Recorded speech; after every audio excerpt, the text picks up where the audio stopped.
무한 나.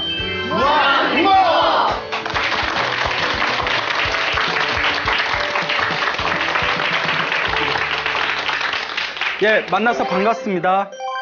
예. 볼 때마다 항상 반갑죠? 네. 예, 고맙습니다. 우리 부처님께서 몇 살에 출가했는지 혹시 아십니까? 네, 29살에 출가하셨습니다. 다 아시는데 일부러 대답 안 하신 거죠?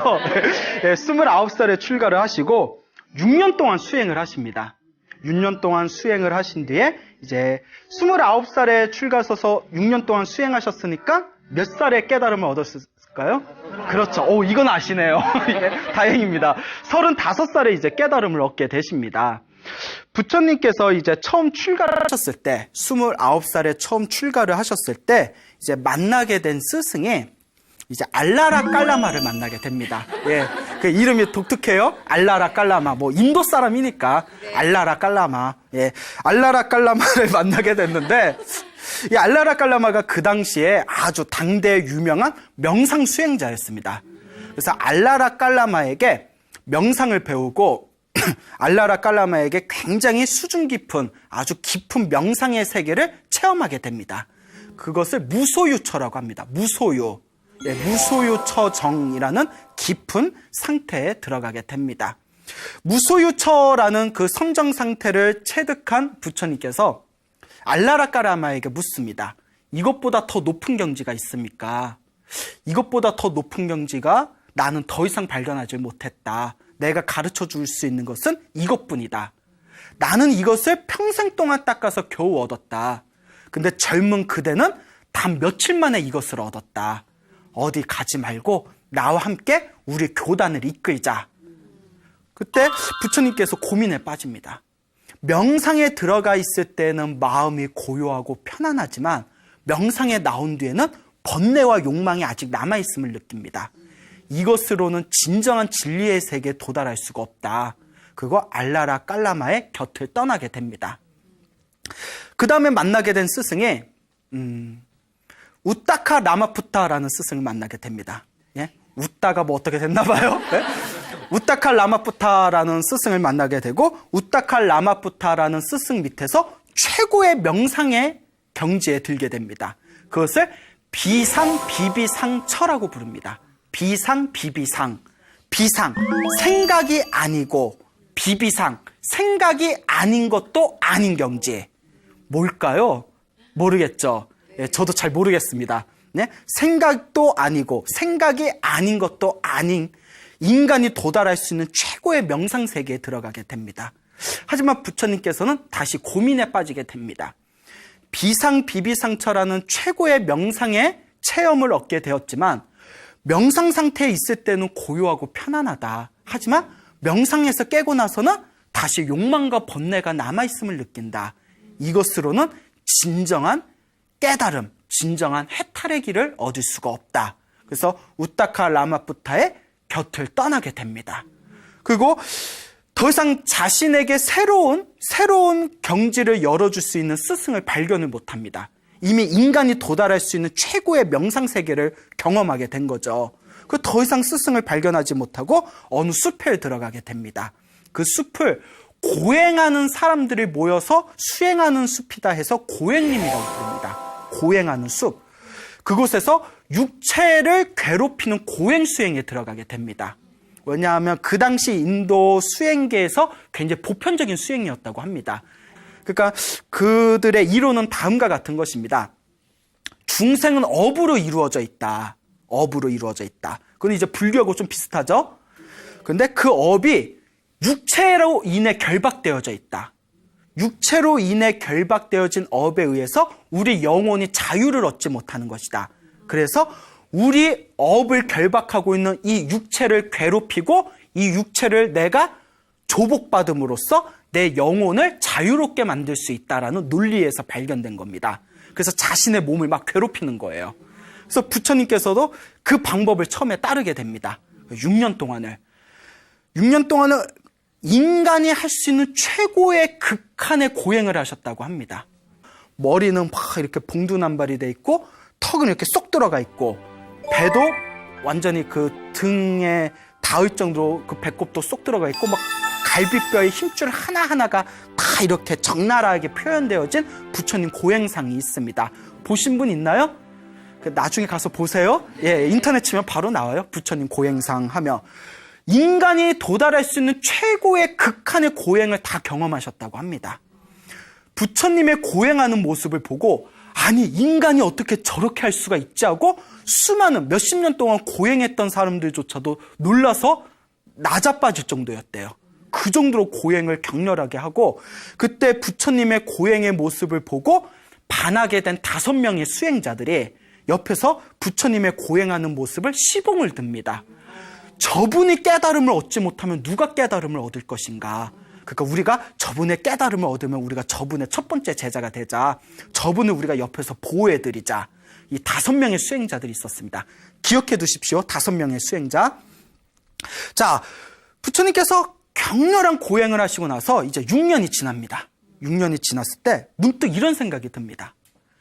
나는 자살하는 것 이외에 자살도 고행의 하나입니다.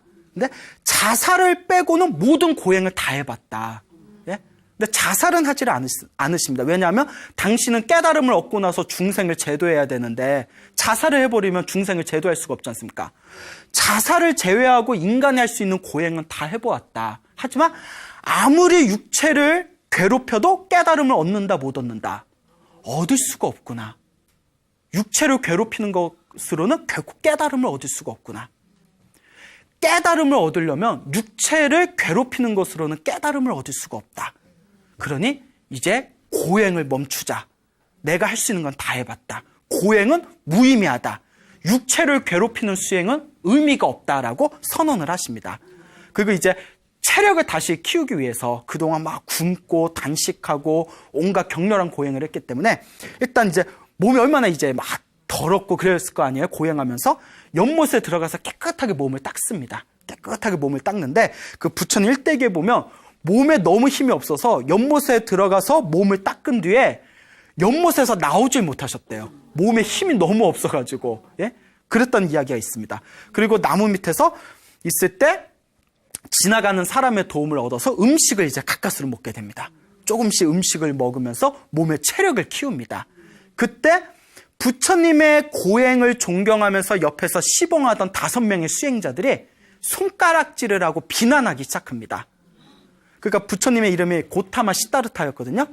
시다르타는 타락했다. 시다르타는 타락했다.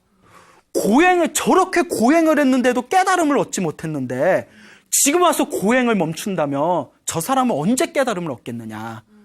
고행을 포기한 고타마 시다르타는 타락했으니 우리 갈 길이나 가자 하고 이제 부처님을 버려두고 이제 길을 떠납니다. 이 5명의 수행자가. 조금 이따 또 재등장해야 되니까 기억해 두십시오. 5명의 수행자. 5명의 수행자들이 이제 길을 떠나게 되고요. 이제 부처님께서 체력을 키우고 나서 그 유명한 보리수, 보리수 나무 아래 앉아서 깊은 명상과 성정의 상태에 들어가게 됩니다. 그래서 처음에 알라라 깔라마를 만나서 무소유처라는 선정을 얻었고요. 그렇죠. 그 다음에 우타카 라마푸타를 만나서 비상비비상처라는 선정을 얻었습니다. 그래서 비상비비상처, 생각이 아니지만 생각이 아닌 것도 아닌 인간이 도달할 수 있는 최고의 경지에 이르게 됩니다. 예? 근데 여기서도 만족을 얻었다 못 얻었다? 못 얻게 됩니다. 예? 그리고 가만히 보리수 나무 아래에서 저쪽 남방의 초기경전의 이제 자료에 의하면 호흡을 관찰했답니다. 모든 걸 다 놓아버리고 있는 그대로 숨을 들이쉬고 숨을 내쉬고 숨을 들이쉬고 숨을 내쉬면서 자신의 호흡을 있는 그대로 바라보면서 자신의 몸과 마음에서 일어나는 모든 현상을 있는 그대로 꿰뚫어 봅니다. 그리고 깊고 고요한 상태에서 우리 불교 교리를 공부하신 분들 흔히 아실 거예요. 12연기법을 관하시게 됩니다. 그 모든 존재들이 일어나고 사라지는 그 모든 경지를 꿰뚫어 보는 12연기법을 관하시고 나서 비로소 보리수 나무 아래에서 완전한 깨달음을 얻으신 붓다가 되십니다. 아시겠죠? 그게 이제 부처님이 되세요.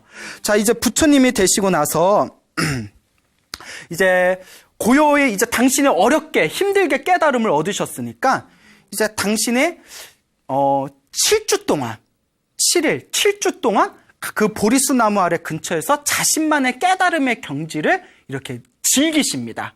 깨달음을 얻었으니 얼마나 기쁘겠어요. 세상의 모든 이치를 꿰뚫어보고 우주의 모든 이치를 꿰뚫어보고 그리고 삶과 죽음의 모든 이치를 꿰뚫어보고 인생의 모든 이치를 다 꿰뚫어보면서 7주 동안 자신만의 고요한 깨달음의 상태에 들어가게 돼요. 그래서 49일 동안 자신의 명상의 깊은 세계에 깨달음의 세계를 향유하시고 나서 50일째가 됐을 때 문득 이런 생각이 드십니다. 50일째가 됐을 때 나의 깨달음은, 붓다의 깨달음은, 부처님의 깨달음은 너무나 깊고 심오하고 오묘하다. 그런데 중생들은 너무나 번뇌와 욕망이 많다. 번뇌와 욕망이 많은 중생들에게 부처님의 법을 설해줘도 알아듣는다, 못 알아듣는다? 못 알아듣는다. 부처님의 법은 너무나 심오하기 때문에 저렇게 번뇌가 많은 중생들이 부처님의 법을 들어봤자 알아들을 수가 없으리라. 그럴 바에야 차라리 법을 설하지 말자라고 그런 이제 사유를 하십니다. 그때 부처님의 마음을 꿰뚫어본 하늘세계 브라만 신이, 브라만, 범천이라고 해요. 한자로는 범천 신, 브라만 신이 이제 다 세상에 내려옵니다. 그리고 부처님께 이제 다 합장을 하고 삼배를 올린 뒤에 거룩하신 세존이시여, 하늘의 신들과 이 수많은 인간들이 부처님이 세상에 출현하기만을 기다려왔습니다. 이 세상에는 번뇌가 많은 중생도 있지만 번뇌가 적은 중생들도 분명히 있습니다. 번뇌가 적은 중생들은 붓다의 말씀을 들으면 분명히 깨달음을 얻게 될 것입니다. 근데 부처님께서 설법을 하지 않으신다면 번뇌가 적은 깨달음을 얻을 만한 그런 그릇이 될 만한 중생들조차도 깨달음을 얻지 못하게 될 것입니다. 그러니 부디 깨달음을 얻을 수 있는 번뇌가 적은 중생들을 위해서라도 법을 설해 주십시오라고 간곡하게 청을 합니다. 예, 그때 부처님께서 다음과 같이 선언하십니다. 그래, 이 세상에는 번뇌가 많은 수많은 중생들이 있지만 그 중에는 번뇌가 적은 중생들도 있다. 번뇌가 적은 중생들이 나의 설법을 들으면 반드시 깨달음을 얻을 것이고, 번뇌가 많은 중생들이 나의 설법을 들으면 깨달음은 얻지 못하더라도 깨달음을 얻을 수 있는 인연을 심을 것이다. 그러니 내가 법을 설하리라 라고 선언을 하십니다. 그 고민에 빠져요. 부처님께서 어떤 고민에 빠지냐면, 누구에게 법을 설할까? 가장 처음으로 누구에게 법을 설해서 깨달음의 길을 열어줄까라고 고민에 빠집니다. 가만히 명상 상태에 들어가 보신 뒤에 나의 명상 스승이었던 알라라 깔라마와 우타카 라마푸타의 수준이라면 분명히 나의 설법을 들으면 그분들은 깨달음을 얻을 것이다. 그러니까 나의 스승이었던 알라라 깔라마와 우타카 라마푸타에게 내가 법을 설하리라. 그 이제 그 두 분의 스승이 어디에 있는지 다 이렇게 신통력으로 바라보니까 이미 죽었어요. 죽어서 이제 세상에 가버렸어요. 그러니까 인연이 없어. 부처님 만날 인연이 없었던 거예요. 그렇죠. 부처님께서 다시 고민에 빠집니다. 아, 이미 죽었으니까 그러면 이 누구에게 다시 법을 설해야 깨달음을 얻을 수 있을 것인가? 다시 명상 상태에 들어갔더니 당신이 고행을 했을 때 당신 옆에서 시봉했던 5명의 수행자, 당신이 고행을 포기했을 때 당신에게 타락했다고 손가락질하면서 제 갈 길로 떠났던 5명의 수행자가 기억이 납니다.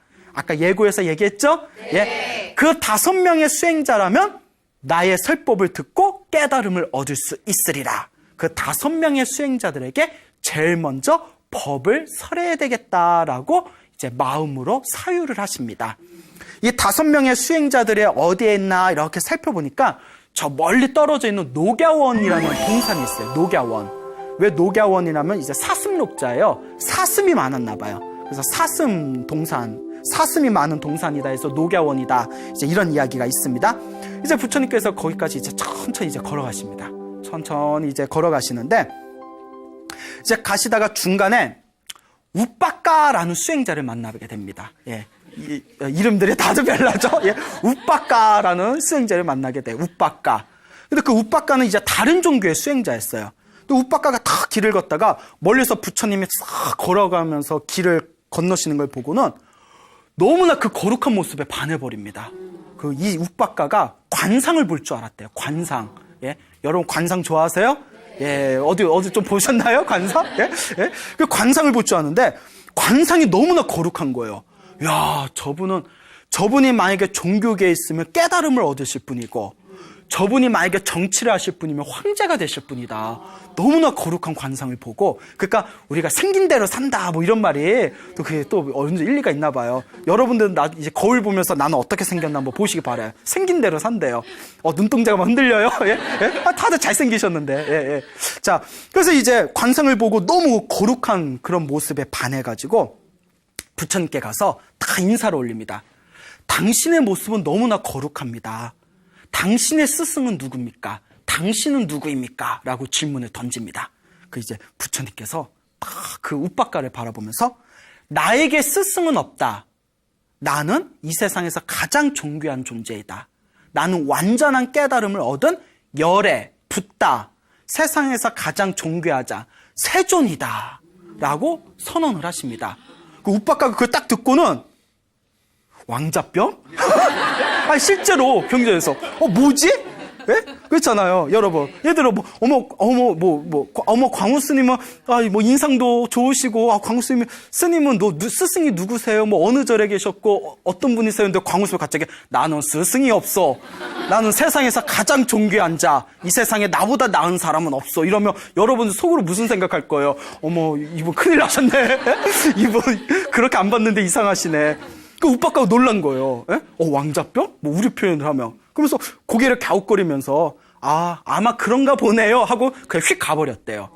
그때 경전에서 이렇게 얘기합니다. 논서에서, 경전을 이제 주석한 풀이를 한 논서에서, 그때 욱박가가 자신의 마음을 내려놓고 부처님에게 법을 청했더라면, 첫 번째 제자가 누가 됐을 것이다. 욱박가가 됐을 것이다. 근데 욱박가는 나는 부처다. 나는 열애다. 나는 깨달음을 얻었다라는 말을 듣고 뭐지? 하고 그냥 휙 가버립니다. 그래서 나온 말이 인연 없는 중생은 제도할 수 없다. 알라라 깔라마와 우타카 라마푸타도 부처님이 제도하려고 했지만 인연이 됐어요? 안 됐어요? 인연이 안 됐죠. 그리고 그 중간에 만났던 욱박가도 부처님의 첫 번째 깨달음을 얻은 제자가 될 수 있음에도 불구하고 인연이 됐어요? 안 됐어요? 안 됐죠. 눈앞에서 만나고 대화까지 했는데도 그냥 피해버렸어요. 그래서 나온 말이 인연 없는 중생은 제도할 수가 없다 라는 말이 나옵니다. 인연이 없으면 불법도 못 만나요. 그렇죠, 여러분. 예, 여러분들이 이 자리에 다 모이게 된 것 자체가 거대한 윤회의 흐름 속에 여러분들이 지어놓은 인연의 흐름이에요. 이제 여러분들이 이제 불법을 만났으니까 선업을 지으면서 그렇게 잘 사시면 여러분들 앞에 이제 행복한 삶이 창조되게 될 겁니다. 알겠죠? 네. 예. 라고 대답해놓고 안 해. 많은 분들이 내가 이렇게 법문을 하면 수많은 사람들이 맞아요. 스님 말대로 열심히 기도하고 봉사하고 복지일게 해놓고 나중에 이렇게 추적해보면 예? 추적 24시 막 이렇게 추적해보면 별로 안 하더라고. 예? 뭐 그럴 수도 있죠. 예. 그러니까 욱박가가 그냥 휙 가버립니다. 그리고 나중에 욱박가가 오랜 시간이 지난 뒤에 다시 부처님께로 출가해서 결국 나중에는 깨달음을 얻은 성자가 됩니다. 결국 나중에는. 그래서 이런 얘기가 있어요. 사실 부처님은 녹야원까지 신통력으로 그냥 날아갈 수가 있었대요.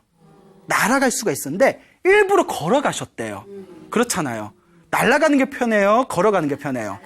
그렇죠. 예? 근데 왜 일부러 걸어가셨느냐? 누구를 만나려고?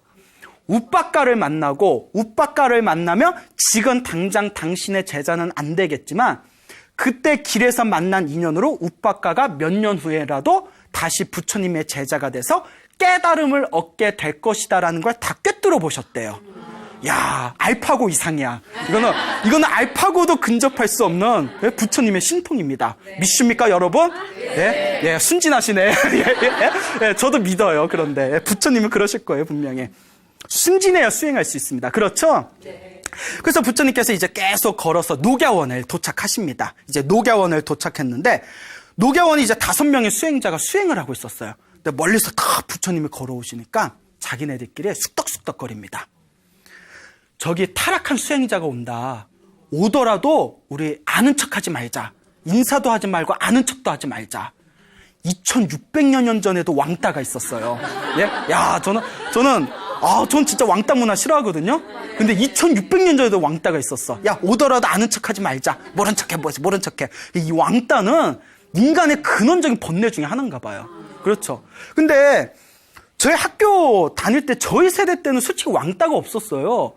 좀 거친 애들은 있어도 글쎄 우리 그러니까 뭐 돈 걷고 막 이런 것도 없어요. 애들 괴롭히고 돈 뺏고 이런 것도 없었고 뭐 길 가다 불량배 만나면 뺏길 때가 있겠지만 그리고 좀 모자른 애가 있었으면 좀 부족한 애가 있었으면 혹시 기억나시나요? 깍두기 문화가 있었어요. 기억나시죠? 너는 못하니까 빠져가 아니라 얘 깍두기 해가지고 어떻게든 붙여줬거든요. 그런 훈훈한 문화가 있었는데 요새 이런 왕따 문화 보면 너무 가슴이 아파요. 그렇죠? 예, 그러니까 좀 우리 아이들이 조금 더 아름답고 그렇게 조금 그런 좋은 선업의 마음을 일으키면서 살아간다면 너무 행복한 그런 사회가 이루어지지 않을까 생각을 해보는데 우리 중생의 번뇌가 너무 깊은 것 같습니다. 2600년 전에도 왕따가 있었으니까. 그러니까 부처님께서 그 마음을 다 꿰뚫어 보셨어요. 나 왕따 시키려는구나. 뭐 이렇게 다 꿰뚫어 보셨겠죠? 그들을 향해서 한량없는 자비의 마음을 일으키셨대요. 예? 그들에 대해서 그냥 자비로운 마음, 자비의 마음을 일으키면서 가까이 가니까 왕따 시키려 했던 5명의 수행자들이 거룩하신 부처님의 몸에서 품어져 나오는 자비로운 그 자비의 마음, 자애의 마음에 감동해서 자기들도 모르게 자리에서 벌떡 일어났답니다. 자기도 모르게. 그 자비의 마음에 감동이 돼가지고. 그래서 이제 부처님한테 이제 자리를 양보하고 이제 부처님에게 이제 인사를 올리게 되죠. 그때 5명의 수행자가 부처님을 자리에 앉혀놓고 옛날 버릇대로 도반이여, 벗이여, 친구여라고 이름을 불렀답니다. 옛날 버릇대로, 습관대로. 그때 부처님께서 다음과 같이 말씀하십니다. 나를 벗이여, 나를 친구여라고 부르지 말아라. 나는 이미 완전한 깨달음을 얻은 열애, 붓다, 세존이다. 나는 부처님이다. 나를 이제 부처님이라고 불러라. 5명의 수행자들이 안 믿었대요. 고행을 하다가 중간에 포기한 사람이 무슨 깨달음을 얻었다고 믿지를 않으니까 이제 부처님이 계속 대화를 나눕니다. 부처님이 이렇게 대화를 나누면서 비로소 이제 믿음을 갖게 됐대요. 부처님이 되셨구나. 부처님이시구나. 이제 믿음을 얻게 되었을 때 부처님께서 이제 그들을 위해서 법을 설하고자 마음을 먹습니다. 그리고 그 5명의 이제 부처님이다라고 믿음을 갖게 된 5명의 수행자들을 위해서 처음으로 설법하신 그것을 초전법륜이라고 부릅니다. 처음 전, 굴릴 전, 법은 진리란 뜻이고요. 륜은 바퀴란 뜻이에요. 처음으로 진리의 바퀴를 굴리셨다. 초전법륜. 이 초전법륜을 설했을 때 그 5명의 수행자 중에 교진여라는 분이 계셨습니다. 이름이 교진여. 교진여가 그 자리에서 초전법륜을 듣고 그 자리에서 깨달음을 얻습니다. 그때 부처님께서도 감동하셨답니다. 자기가 깨달음을 얻고 나서 가장 제일 먼저 깨달음을 얻은 제자 교진여의 이름을 부르면서 교진여가 깨달았구나, 교진여가 깨달았구나 하고 당신도 너무너무 기뻐하셨다고 합니다.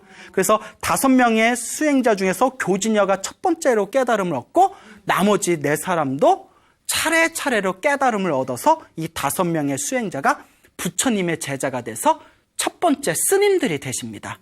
머리를 깎은 스님들이 되세요. 그 뒤로 부처님께서 35살에 깨달음을 얻으시고 80살에 세상을 떠나실 때까지 45년 동안 수많은 중생들에게 깨달음의 법을 전하십니다. 그리고 수많은 중생들의 깨달음을 얻은 성자가 돼요. 부처님께서 이번 생에 당신이 위없는 깨달음을 얻게 되고 수많은 중생을 제도할 수 있었던 것은 이번 생에서의 결과가 아니랍니다.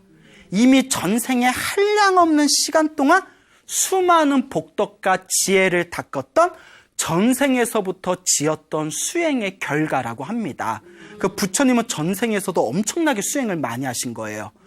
부처님께서 머나먼 과거 전생에 수행을 하실 때 인욕선인이었을 때가 있었습니다. 인욕선인. 인욕이라는 것은 육바라밀 중에 하나로서 참는 것을 뜻합니다. 참음, 원망하지 않는 거, 원한을 갖지 않는 거, 참아내는 거. 그래서 이제 인욕이라고 합니다. 우리 한국 사람들은 너무 다혈질이죠. 네. 예, 좀 화를 잘 내지 않습니까? 예, 화를 잘 내는 것도 악업을 짓는 거라고 합니다. 그래서 불교에서는 화를 잘 내면 다음 생에 독사로 태어나거나 왜냐하면 항상 독을 품고 있기 때문에 사람으로 태어나도 얼굴이 못생기게 된답니다. 예, 화를 잘 내며 눈동자가 흔들리는 분들이 계세요. 이제 오늘부터 화를 내지 마세요. 알겠죠? 예, 화를 내지 마십시오. 경전에 나오는 이야기입니다. 그래요? 자, 그 인욕이라는 수행을 하셨을 때 과거 전생에 인욕선인, 인욕을 수행하는 선인, 수행자란 뜻입니다. 그때 머나먼 과거 전생에 부처님께서 인욕선인으로 살고 있을 때 그 나라에 가리라는 이름을 가진 왕이 있었습니다. 가리왕.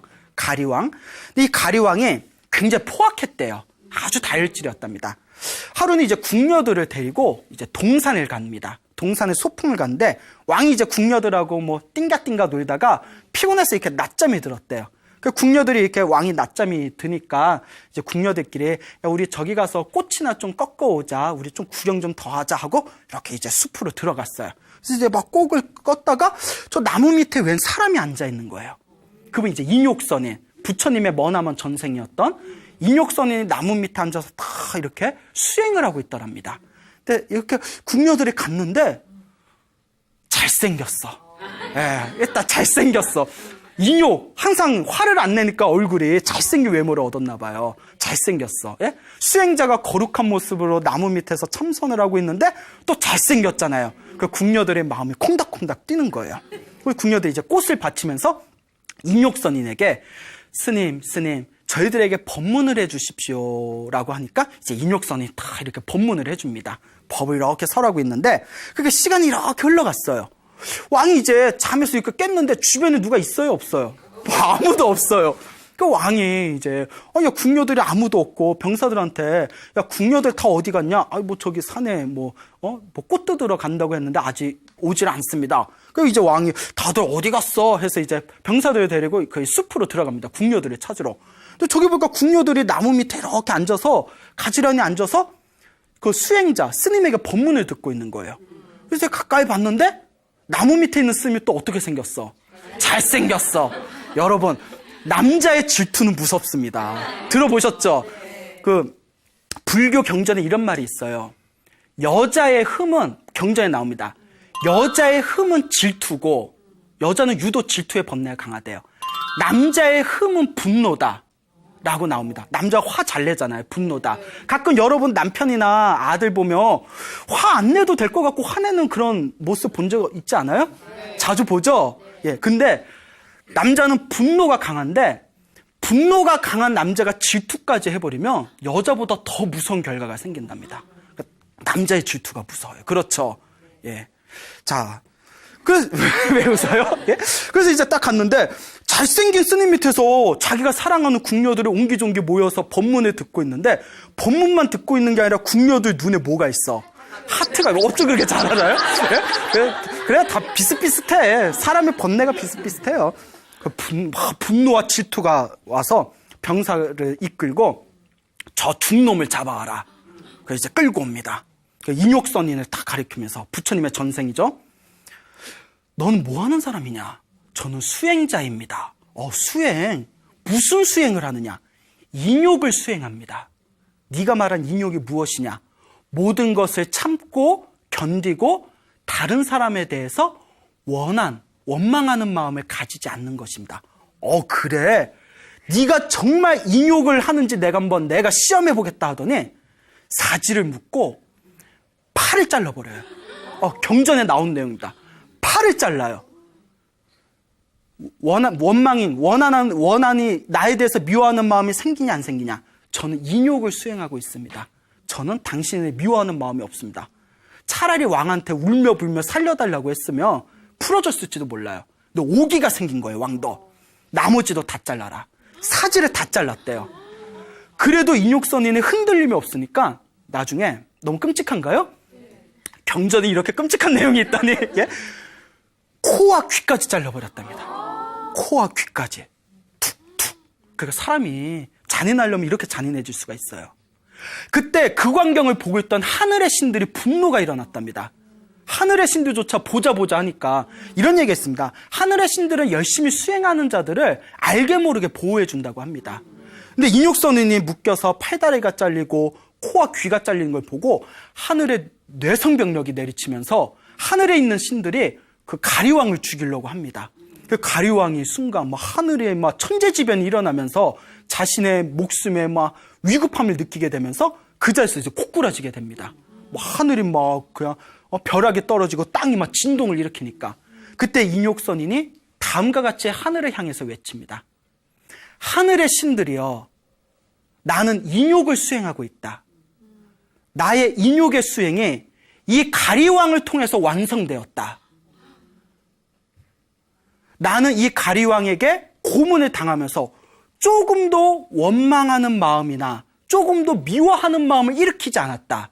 가리왕을 통해서 나의 인욕이 완성되었다.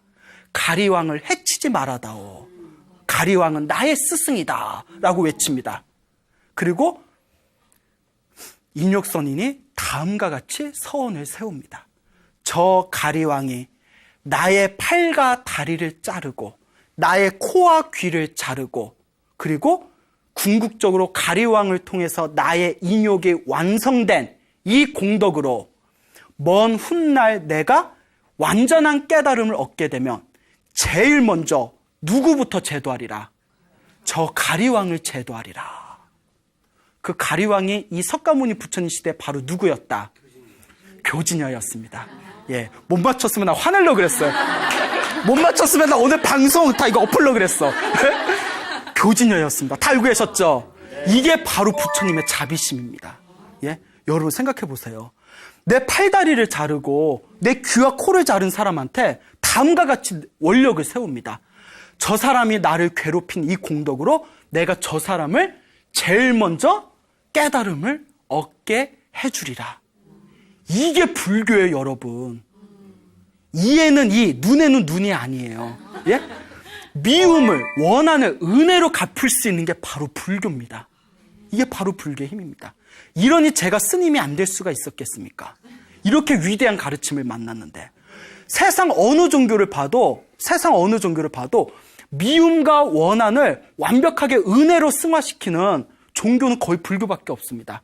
역사를 봤을 때 수많은 전쟁이 경험된 수많은 역사가 불교가 이와 같은 자비와 지혜를 승화시키는 이 부처님의 가르침이야말로 얼마나 위대하지 않을 수 있단 말인가. 다시 한번 우리가 스스로를 한번 되돌아볼 필요가 있습니다. 이 이야기를 보는 순간 제가 전율을 느꼈어요.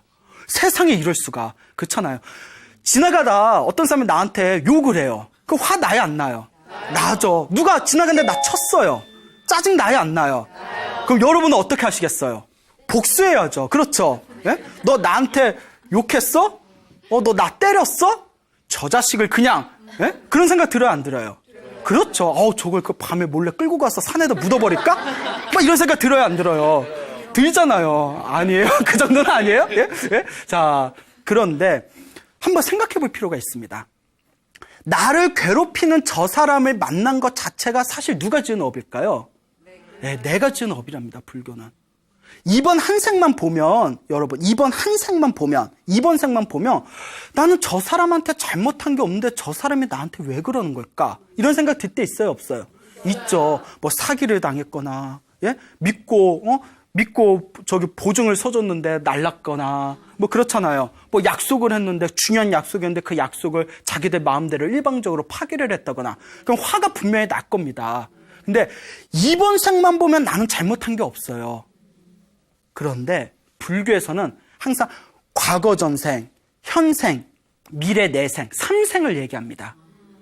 내가 이번 생에 저런 사람을 만났다는 것 자체가, 저런 사람한테 저런 어떤 피해를 입었다는 것 자체가 머나먼 과거 전생에 내가 지었던 업의 씨앗이라는 거예요. 그래서 여러분 달마대사 아시죠? 예, 여러분이 아는 달마대사, 달마도 있잖아요. 그분이 실존 인물이에요. 달마대사가 이입사행론이라는 달마대사 법문에 이런 내용이 나옵니다. 나를 힘들고 괴롭힌 사람이 있으면 다음과 같이 생각해라. 내가 머나먼 과거 전생에 저 사람을 힘들고 괴롭혔기 때문에 그 업을 언제 받는구나. 지금 내가 그 빚을 받는 것이구나. 이와 같은 마음을 일으키면 그 업과 불행이 빨리 사라지게 된답니다. 예? 이것이 바로 불교에서 말하는 강력한 윤회 속에서 펼쳐진 은혜와 원한의 관계입니다. 정말 복이 많은 사람은 사람을 만나도 복 많은 사람만 만나요. 예? 제 주변에 보면 굉장히 잘 풀리는 사람이 있어요. 잘 풀리는 사람이 있는데 이런 얘기하면 미안한데 뭐 그분이 자기 얘기인 줄 모를 거예요. 그러니까 솔직히 별로 능력이 없어. 능력도 없고 뭐 별로 잘난 게 없어요. 솔직히 말하면. 그 성격도 별로 좋은 것 같지도 않아. 근데 엄청 잘 풀려요. 사람을 잘 만나. 라인이 좋아요. 예? 어떻게 그렇게 사람들을 잘 만났는지. 제가 어떤 아는 또 어느 스님이 한 분 계시는데 정말 뛰어나세요. 정말 이렇게 훌륭하세요. 정말 수행을 열심히 하세요. 근데 주변에 사람이 없어요. 희한하게. 불교에서 그럼 좀 안타까워요, 안 안타까워요? 근데 그게 우리 앞에 펼쳐진 삶의 모습이 그런 것 같지 않아요? 그게 다 자기가 지은 복이라는 거예요. 예? 전생에 복을 많이 지은 사람은 이번 생에 좀 자기가 부족하더라도 좋은 사람, 좋은 인연을 많이 만나고 일이 잘 풀립니다. 근데 전생에 복이 좀 부족한 사람은 이번 생에 노력을 많이 해도 일이 잘 안 풀려요. 내가 지은 복의 에너지와 복의 영향력을 무시할 수가 없는 겁니다. 무슨 말인지 아시겠죠? 예. 그럼 한번 여러분들 스스로 한번 고민해 보시기 바랍니다. 나는 얼만큼 지금 복을 짓고 있는지, 얼만큼 선업을 짓고 있는지, 내 앞에 펼쳐진 좋지 못한 인연들이 혹시 내가 전생에 지었던 내 업의 과보는 아닌지. 지금 말씀드린 이 이야기를 듣고 제가 다 전율이 느끼면서 근데 실제로 이렇게 우리가 이런 마음을 낼 수 있을까? 이런 생각이 들 때가 있었습니다. 솔직히 좀 그렇죠. 예?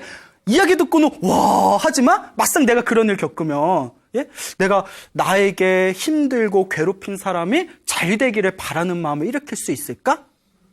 그런데 여러분 달라이라마라고 아시죠? 달라이라마가 원래 티베트 분이지 않습니까? 근데 이제 수십 년 전에 1950년도에 중국이 이제 티베트를 침공합니다. 그리고 그 당시 그 서양의 자료에 의하면 그 당시 티베트의 인구가 한 600만 명 정도로 추산된답니다. 600만 명. 중공군이 침입해서 학살된 티베트인이 100만 명이랍니다. 6분의 1이 죽었어요. 6분의 1이 죽었어요. 약 10만 명의 스님들이 학살당했답니다. 스님이 10만 명의 스님들이 학살당했대요. 그리고 달라이라마가 가까스로 저기 인도의 다람살라로 이제 10,000명을 떠나십니다. 그리고 달라이라마가 수십 년 동안 항상 티베트인들한테 이렇게 이야기합니다. 매일 아침마다 모든 중생들의 행복하기를 기도해 하십시오. 그리고 항상 한마디를 더 한답니다. 중국인들이 행복하기를 항상 빼놓지 마십시오. 티베트인들한테 항상 이렇게 얘기한답니다. 우리가 저 사람들한테 침공당하고 짓밟힌 것은 우리가 지은 머나먼 과거 전생의 업일 수 있습니다. 그니 이번 생에 자비로서 그것을 풉시다. 호구도 이런 호구가 없어. 예? 나라가 짓밟혔는데 짓밟은 그 나라 민족의 행복하기를 기도해달래. 호구도 이런 호구가 없어요. 근데 이게 불교의 힘이에요. 과거 전생과 미래의 내생의 인과 응보를 믿는 사람이라면 이것이 얼마나 지혜로운 방법인지, 그 사람에 대해서, 그 나라에 대해서 원한을 갖고 있으면 다음 생에 또 안 좋은 악연으로 만나게 됩니다. 그러면 서로가 안 좋은 악연으로 만나게 되면 언제 끊기겠습니까? 이번 생에 악연을 끊을 수 있는 가장 좋은 방법은 나에게 피해를 줬던 그 사람이 행복해지기를 기도하는 거라고 합니다. 생각해 보세요, 여러분. 그 놈을 다음 생에 또 만나야 돼. 예? 여러분 제일 싫은 놈 한번 생각해 보세요. 그 놈을 또 만나야 돼. 좋아요? 예? 예? 싫죠? 예, 완전 싫어요. 끊어내려면 한 가지 방법뿐이 없습니다. 그 사람이 행복해지기를 기도해주면 더 이상 악연의 고리가 연결이 되지 않는답니다. 예. 중국인에 의해서 감옥에 갇혀서 온갖 고문을 당했던 티베트 스님이 몇십 년 만에, 나이가 다 들어서 몇십 년 만에 그 감옥에서 탈출을 했답니다. 그 힘들게 달라이라마가 있는 다람살라에 힘들게 건너왔대요. 달라이라마가 그 감옥에서 그 탈출한 스님의 손에 딱 붙들고 달라이라마가 스님, 무엇이 제일 힘들었습니까? 무엇이 제일 괴로웠습니까? 라고 질문을 던집니다. 그때 탈출했던 그 스님이 눈물을 흘리면서 이렇게 얘기합니다. 추위는 차라리 참을 수 있었습니다. 배고픔은 차라리 참을 수 있었습니다. 온갖 육체적인 고문도 차라리 참을 수가 있었습니다. 그런데 정말 힘들었던 건, 정말 괴로웠던 건 우리 스님들과 우리 티베트 사람들을 죽였던 저 중국인들에 대해서 미워하는 마음이 일어날까 봐 그게 가장 힘들었습니다 라고 대답했다고 합니다. 그 사람들에 대해서 미워하는 마음이 생길까 봐 그것이 가장 괴로웠습니다. 그 달라이 라마가 그 스님의 손을 붙들고 하염없이 눈물을 흘렸다고 합니다. 여러분, 만약에 정말 이 시대에 성자가 있다면 그런 분들이 성자가 아닐까요? 예, 여러분. 성자와 중생의 차이는 마음 하나에 달려 있습니다. 마음을 어떻게 쓰냐에 따라서 중생이 부처가 될 수 있고 원래 부처였지만 중생으로 떨어질 수도 있습니다. 마음을 잘 써야 됩니다. 여러분들 삶의 앞에서 펼쳐진 모든 좋은 인연과 안 좋은 인연들을 만나게 되었을 때 이 모든 게 내가 지은 전생의 어변이다라는 것을 항상 스스로 살펴보면서 항상 여러분들 삶에 항상 좋은 인연을 맺어 가시기를 바랍니다. 여러분, 행복해지고 싶습니까? 네. 행복한 삶을 창조하고 싶습니까? 네. 복을 지으십시오. 공덕을 지으십시오. 선업을 쌓으십시오. 복과 공덕과 선업의 힘이 여러분들을 진정한 행복의 길로 이끌어 줄 것입니다. 오늘 여기서 마치겠습니다. 소중한 나! 무한행복!